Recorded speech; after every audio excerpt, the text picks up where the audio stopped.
Hello and welcome back to our daily blog. So today is the fourth Tuesday of Lent and our title for today is God of the Gnats, which is a very strange title until you realise that the reading today is taken from Exodus chapter 8 and it's looking at the third plague of Egypt, which was the plague of gnats.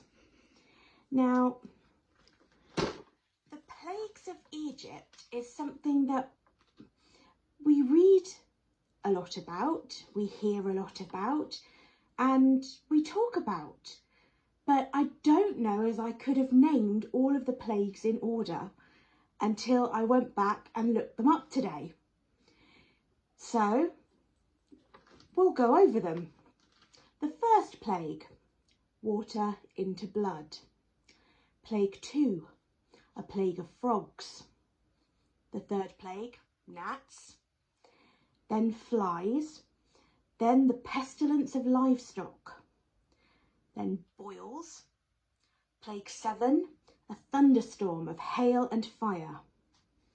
Locusts. Always remember the locusts. The 9th plague is darkness for 3 days. And the 10th plague, the one I think most people are familiar with, the death of the firstborn sons. Now, this all takes place in chapters 7 to 12 of Exodus. So 6 whole chapters dedicated to these plagues. But it's the last plague that we look at most, especially coming up to this time of year. The Passover. The last plague was the first Passover. So why was it Passover? To protect the Israelites from the plague of their firstborn sons being killed. They were told to mark their door frames with the blood of a lamb, and then the angel of death would know to pass over their houses. And so it began that every year the feast of the Passover would be celebrated.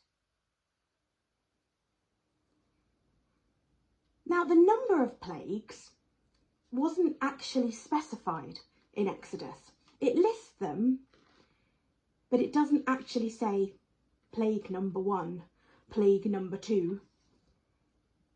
In fact, I looked this up.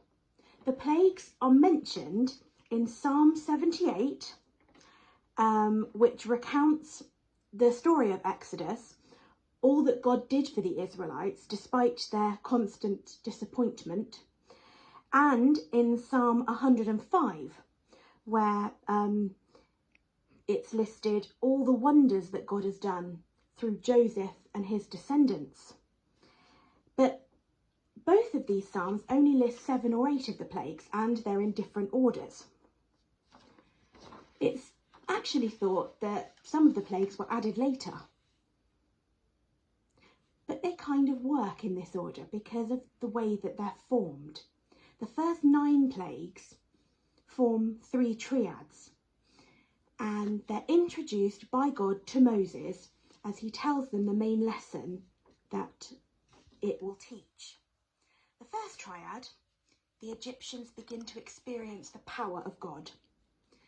The second triad, God demonstrates how he is directing events. And the third triad, the incomparability of Yahweh is displayed. And altogether, the plagues are signs and marvels given by God in answer to Pharaoh, taunting that he doesn't know who the Israelites' God is.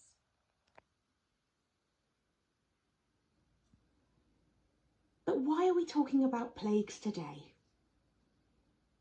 As I've already said, as we approach Easter, we celebrate with Messianic Jews across the world the Passover on Maundy Thursday, just as Jesus did at the Last Supper, where he himself became that sacrificial lamb when he took all of the sins of the world to himself and died for us on the cross. But why are the stories of the plague relevant? Today, we still have many of the same players. The hard-hearted Pharaoh. Unfortunately, we still have many who use their power, political might, to overshadow or dominate people, which is causing many problems playing out in our world today. But all we need to do is trust in our Passover lamb. I'll see you all again soon. Goodbye.